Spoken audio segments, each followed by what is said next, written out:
Indonesia merupakan salah satu wilayah yang akan terancam badai besar dalam pekan ini. Ibu kota Jakarta hari ini nyaris lumpuh. Banjir meluas sementara arus lalu lintas terhenti.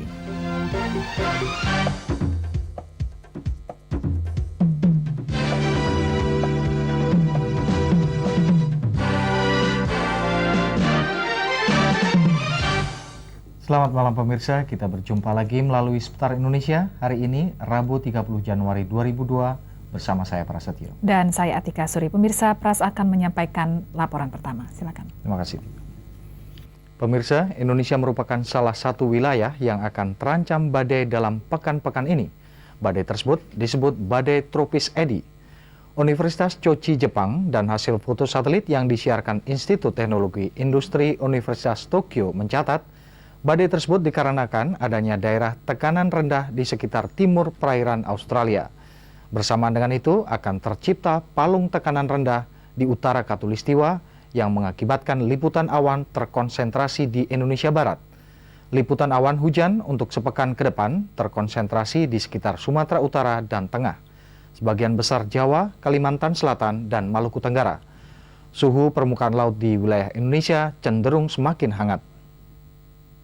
Ibu kota Jakarta hari ini nyaris lumpuh menyusul hujan yang praktis tanpa henti sejak hari Minggu. Genangan air nampak semakin meluas sementara arus lalu lintas terhenti. Akibat hujan berhari-hari mulai nampak sejak Selasa kemarin, di mana aktivitas perkantoran dan sekolah mulai terasa. Puncaknya hari ini di mana arus lalu lintas di ibu kota praktis terhenti. Antrian kendaraan nampak di hampir semua ruas jalan dengan antrian panjang. Kemacetan yang terjadi di hampir semua ruas jalan termasuk jalan tol mengakibatkan aktivitas perkantoran dan kegiatan bisnis praktis berkurang. Sementara beberapa sekolah terpaksa meliburkan para pelajar. Hujan dengan curah rata-rata 70 mm kubik mengakibatkan luapan air di semua sungai di ibu kota, khususnya Sungai Ciliwung. Kapolri Jenderal Polisi Dai Bahtiar yang sejak pagi memantau perkembangan dari udara menyatakan prihatin dan menghimbau agar seluruh warga ibu kota mengantisipasi meluasnya banjir. Wartawan RCTI yang ikut memantau dari udara mencatat, genangan air yang nampak antara lain di kawasan Jakarta Selatan, yakni di Pondok Karya, Spolwan, Pamulang, Pejaten, dan Kebon Baru. Di Jakarta Timur antara lain Cipinang dan Kebon Nanas. Kawasan Jakarta Barat antara lain di Daan Mogot, Jelambar, dan Cengkareng. Sementara Jakarta Pusat antara lain di kawasan Tanah Abang, sedangkan wilayah Jakarta Utara di hampir semua pinggir pantai. Daerah banjir dengan ketinggian rata-rata di atas 1 meter nampak antara lain di Pondok Karya dan Jelambar, sedangkan daerah dengan genangan air luas antara lain di kawasan Sunter dan Manggarai. Di kawasan-kawasan tersebut hanya nampak atap-atap rumah warga yang sebagian besar mengungsi. Anton Susilo melaporkan. Pemirsa, sampai malam ini, mendung tebal masih menyelimuti ibu kota. Ancaman banjir diperkirakan semakin meluas. Untuk jelasnya kita hubungi rekan Luba Rosita yang saat ini berada di wilayah Jatinegara, Jakarta Timur yang masih digenangi air. Ya Luba, bagaimana situasi banjir dan kondisi warga di daerah tersebut? Ya, Mbak Tika, pemirsa, hujan yang mengguyur kota Jakarta terus-menerus sejak Minggu malam menyebabkan perumahan di Kelurahan Bukit Duri dan Kebon Baru, Jakarta Selatan, serta perumahan warga di Kebon Pala, Jakarta Timur terendam banjir. Akibat meluapnya Kali Ciliwung, ratusan rumah terendam air hingga mencapai ketinggian lebih dari 2 meter. Saat ini aparat tengah melakukan evakuasi terhadap sejumlah warga yang masih berada di rumah mereka. Naiknya air yang begitu cepat menyebabkan warga tidak sempat menyelamatkan diri. Sementara itu juga dapat kami informasikan akibat banjir ini, arus lalu lintas yang melalui Kampung Melayu dan Jalan Jatinegara terputus dan aktivitas lumpuh total sejak terjadinya banjir di kawasan ini. Dapat juga kami informasikan ada informasi baru bahwa di kawasan Kramat Jati, banjir yang melanda daerah tersebut telah menewaskan seorang warga yang bernama Rosid yang berusia sekitar 25 tahun. Namun menurut informasi untuk sementara diketahui Rosid akibat kram dia meninggal di lokasi. Demikian Tika yang dapat kami informasikan. Ya, Ya. terima kasih Luba. Pemirsa, genangan air juga meluas di kawasan Tangerang, dan untuk mengetahui situasi tersebut, Kita hubungi rekan Edwin. Edwin, bagaimana situasi di Kecamatan Tanjung, kami, Priuk, Tangerang? Edwin? Ya, Pras, Ya. hingga saat ini air yang menggenangi 3 RW, yaitu RW 06, 07, dan 08 di kawasan Kelurahan Gembor, Kecamatan Priuk, Kodia Tangerang ini masih belum juga surut. Bahkan di beberapa bagian di daerah ini, ketinggian air masih mencapai lebih dari 2 meter. Dan Prastika, sampai hari ini berarti... Kamu siapa kamu? Baiwan. Baywak nih. Kan namanya tim Baywak. Masih meninggalkan rumah mereka. Dan umumnya para warga yang mengungsi ini tidak sempat untuk menyelamatkan barang-barang berharga miliknya seperti barang-barang elektronik dan perlengkapan rumah tangga lainnya. Dan Prastika, kondisi kawasan ini yang hingga saat ini masih tergenang air menjadi lebih mengkhawatirkan karena sepanjang hari ini cuaca di sekitar kawasan ini dalam keadaan mendung, bahkan sesekali masih turun hujan gerimis. Demikian Prastika.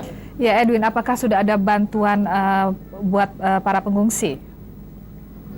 Oh ya, sejak Senin lalu para pengungsi sudah meninggalkan rumah mereka dan mereka tinggal di beberapa gedung di sekitar lokasi banjir seperti gedung sekolah dasar dan gedung musola. Mereka mendapat sejumlah bantuan dari berbagai pihak, namun saat ini kondisi mereka cukup mengkhawatirkan sehingga mereka masih mengharapkan dan membutuhkan bantuan tambahan lainnya. Saat ini mereka juga sudah mulai kesulitan untuk mendapatkan air bersih, dan selain itu mereka juga sudah mulai terserang berbagai wabah penyakit. Dari data dari posko kesehatan sudah lebih dari 200 warga yang terserang penyakit, mulai dari penyakit batuk, pilek, demam, dan juga mereka mulai terserang penyakit pasca banjir yaitu diare. Demikian Prastika. Ya, Terima kasih Edwin. Pemirsa, Presiden Megawati Soekarno Putri menginstruksikan Menteri Kesehatan Ahmad Syudi agar mengawasi kemungkinan penyakit menular akibat banjir. Walaupun belum pasti waktunya, menurut rencana, Presiden Megawati akan mengunjungi kawasan yang dilanda banjir. Kami punya tim ahli untuk bencana. Kalau Jakarta kita bencana bersama-sama pemerintah DKI untuk penanggulangan penyakit menular pasca banjir. Itu sudah disiapkan, menyiapkan obat-obat, infus, kalau ada diare, ada cairan-cairan. Pak, Ibu akan mengontrol daerah banjir katanya, Pak? Saya belum dengar dari beliau, saya dengar ya bersama-sama Gubernur DKI. Kapan, Pak? Coba ditanyakan ke Pak Kemal.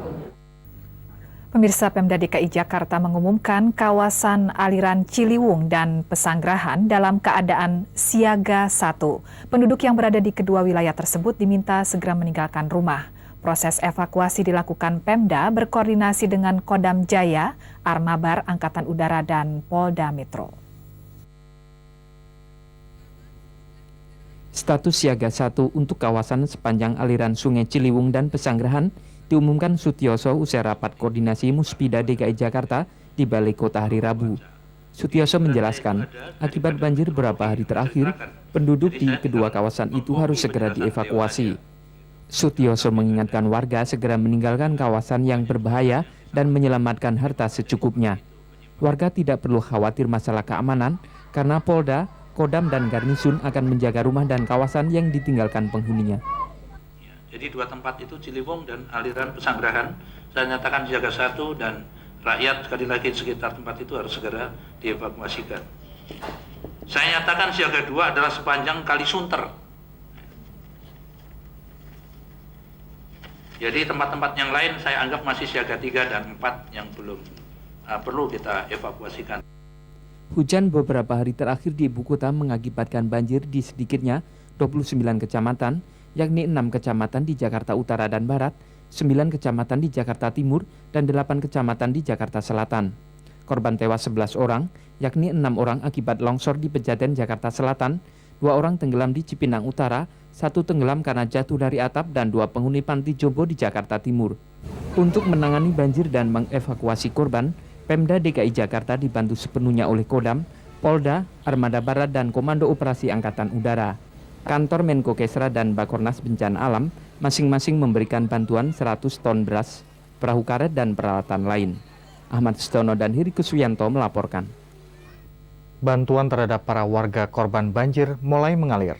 Pemerintah pusat menyerahkan 50 ton beras kepada Pemda DKI untuk kemudian disalurkan kepada para korban banjir di 5 wilayah ibu kota. Menteri Sosial Bahtiar Samsah menyatakan banjir yang melanda ibu kota Jakarta sangat mendapat perhatian serius dari pemerintah. Usai mengikuti rapat koordinasi dengan Menko Perekonomian di Departemen Keuangan, Mensos mengatakan penanggulangan bencana dan pengungsi berada dalam koordinasi Wakil Presiden melalui Bakornas. Bantuan darurat akan dikoordinasikan Depsos dan penanggulangan masalah infrastruktur seperti jebolnya dam akan dikerjakan oleh Menkim Praswil. Bahtiar mengaku pihaknya telah menyalurkan beras sebanyak 50 ton serta mie instan ke 5 wilayah titik banjir di DKI Jakarta ini, dan jumlah itu akan terus ditambah sesuai dengan kondisi. Ada. Ya, di Depsos punya dana lah untuk sekitar masa-masa sangat mendesak seperti ini. Kita punya dana sekitar 25 sampai 30 miliar siap itu. Dalam kesempatan yang sama, Kabulok Wijanarko Puspoyo menyatakan dengan jumlah stok beras yang cukup tanpa mengganggu stok nasional, pihaknya siap menyediakan beras bagi para korban banjir. Untuk wilayah Jakarta dan sekitarnya, Bulog siap dengan cadangan sekitar 20.000 ton, sementara jumlah keseluruhan yang disisihkan untuk korban banjir sekitar 120.000 ton. Dalam hal ini kita masih menunggu jumlah yang sekarang sedang dipersiapkan oleh Departemen Sosial.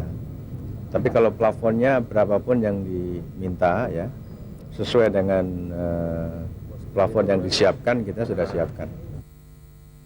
Mensos menambahkan beras dan mie instan yang disalurkan kepada para korban banjir kali ini diberikan secara cuma-cuma lewat Kanwil Depsos di 5 wilayah DKI Jakarta. Taufik Hidayat dan Rustam Harahap melaporkan. Pemirsa, Seputar Indonesia akan kembali dengan laporan lain. Di antaranya, banjir juga melanda sebagian wilayah Pulau Sumatera.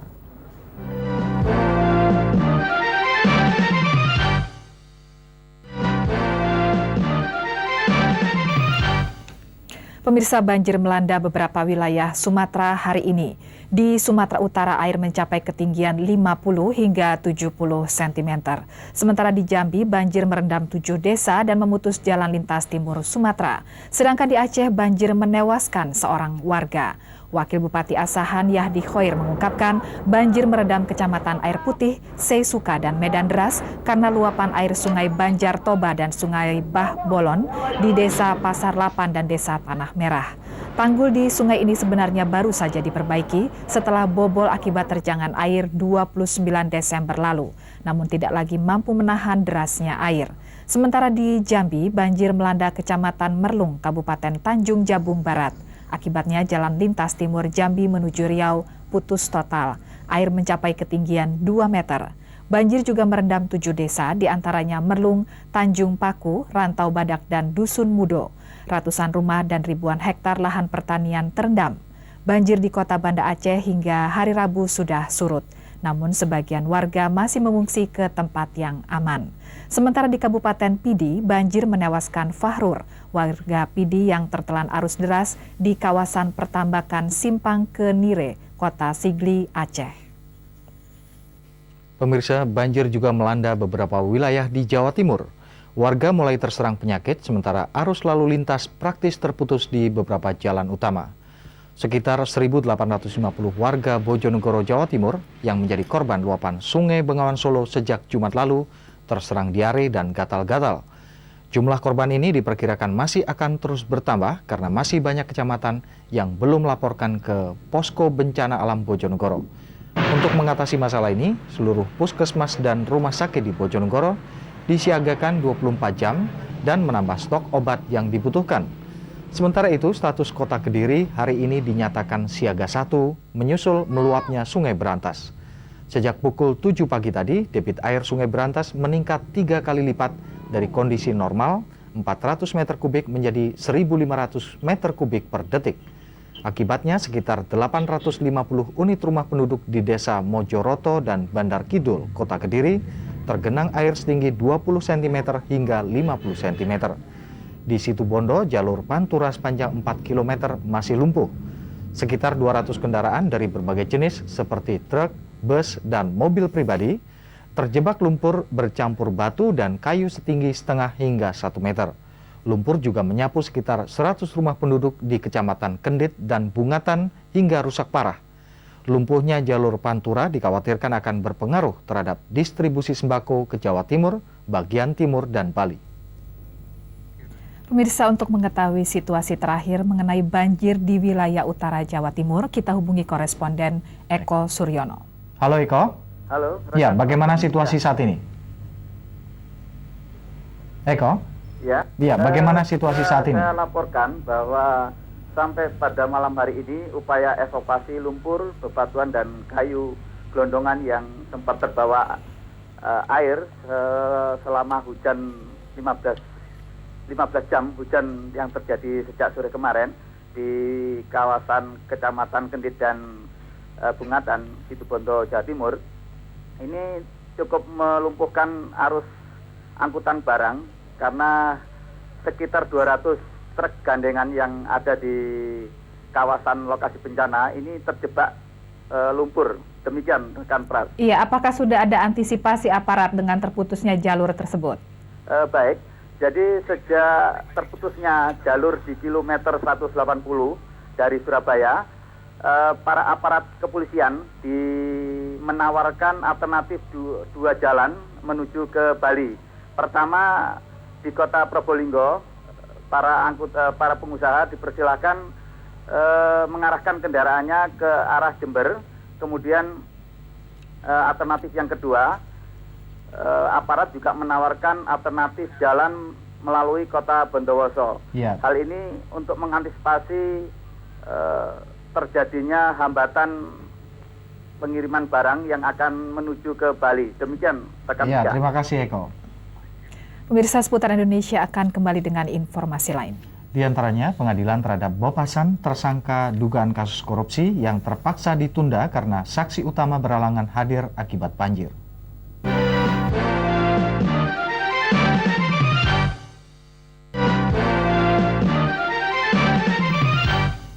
Pemirsa, banjir di ibu kota ternyata mempengaruhi proses peradilan. Sidang pengadilan terhadap Bob Hasan mengenai korupsi proyek foto pemetaan hutan hari ini terpaksa ditunda karena saksi utama tidak hadir karena banjir. Sidang terhadap Bob Hasan dalam kasus korupsi proyek foto pemetaan hutan lindung yang dijadwalkan hari ini, Rabu, terpaksa ditunda. Hakim Pengadilan Negeri Jakarta Pusat, Andi Samsan Nganro memutuskan sidang ditunda karena saksi utama Iwan Setiawan berhalangan hadir. Pengacara Bob Hasan, Khairunisa Sifham, mengatakan saksi utama Iwan berhalangan hadir karena banjir.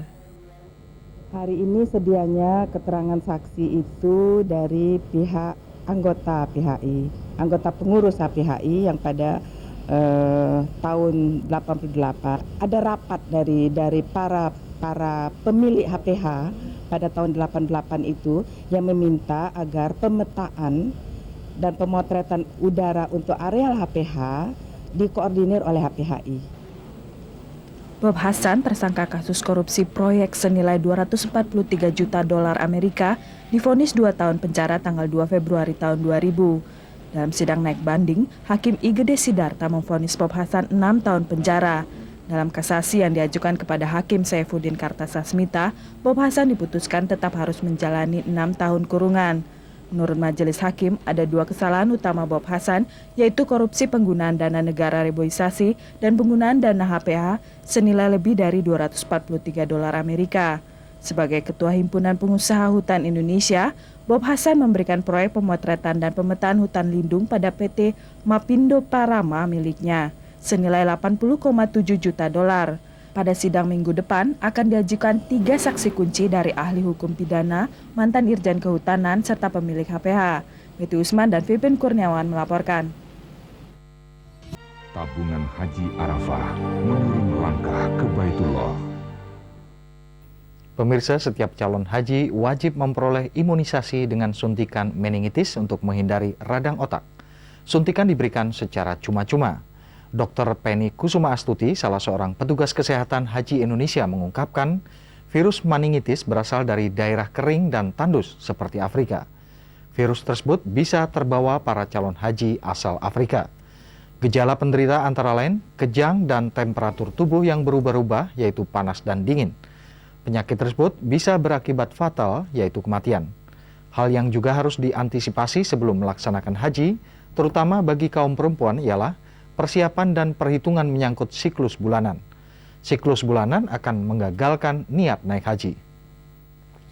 Kita perlu perhitungkan kira-kira kapan kita haid, kemudian kapan kira-kira kita tidak ingin, tanggal-tanggal di mana yang betul-betul kita tidak ingin itu haid terjadi. Nah, itu bisa diperhitungkan dan dipakai obat-obatan. Apakah konsultasikan kepada dokter Anda supaya apakah itu sebaiknya dimajukan sehingga haidnya lebih dulu tiba. Jadi pada saat wukuf, tawaf itu semua bisa bebas, atau lebih baik ditunda gitu, karena penundaan secara alamiah juga tidak bisa berlangsung terlalu lama. Tabungan Haji Arafah mengirim langkah ke Baitullah.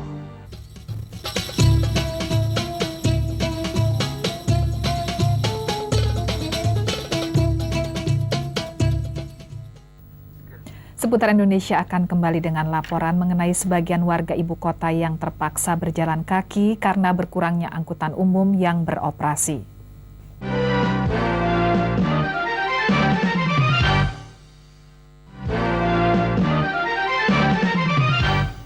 Pemirsa, ratusan ribu warga ibu kota hari ini terlantar di jalan-jalan akibat angkutan umum yang tidak beroperasi menyusul banjir yang melanda sebagian besar wilayah Jakarta. Kondisi ini dimanfaatkan sejumlah warga dengan menyediakan jasa penyeberangan dadakan. Kemacetan arus lalu lintas yang nampak di hampir semua ruas jalan di ibu kota mengakibatkan para penumpang, khususnya angkutan umum, turun ke jalan. Situasi ini tampak antara lain di Jalan Raya Kebonjeruk, Jalan Meruya, Jalan Raya Pejuangan Jakarta Barat. Kemacetan arus lalu lintas yang praktis berlangsung sejak Selasa malam berlanjut hampir sepanjang hari Rabu. Jadi semua mobil cuma sampai Heru sering-sering aja, Pak.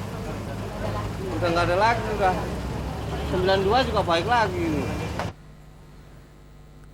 Selain hujan, luapan Sungai Pasanggerahan mengakibatkan sejumlah lokasi terendam air dengan ketinggian rata-rata 1 meter. Di beberapa lokasi ketinggian air bahkan mencapai 1,5 meter. Situasi ini yang mendorong para awak angkutan umum menghentikan kegiatan mereka. Sebagian warga yang terpaksa turun di jalan menggunakan jasa angkutan yang disediakan warga di lokasi-lokasi banjir. Dengan memungut uang sebanyak Rp5.000 untuk motor dan Rp2.000 untuk satu orang, warga mengaku dari pagi hingga pukul 3 sore dapat mengumpulkan uang ratusan ribu rupiah. Di samping memanfaatkan jasa penyeberangan gerobak, sebagian warga juga memanfaatkan truk yang lewat, terutama para pelajar. Genangan air juga meluas sampai ke ruas jalan tol Kebonjeruk. Kepadatan arus lalu lintas mulai mencair sekitar pukul 12 siang. Namun arus kendaraan kembali padat sampai sore hari. Genangan air sampai menjelang malam belum tampak tanda-tanda surut. Akmal Yusmar melaporkan. Pemirsa, informasi tadi mengakhiri jumpa kita malam ini. Dari Studio 5 RCTI Kebonjeruk Jakarta, saya Prasetyo. Dan saya Atika Suri beserta tim redaksi Seputar Indonesia mengucapkan terima kasih atas perhatian dan kebersamaan Anda. Selamat malam dan sampai jumpa.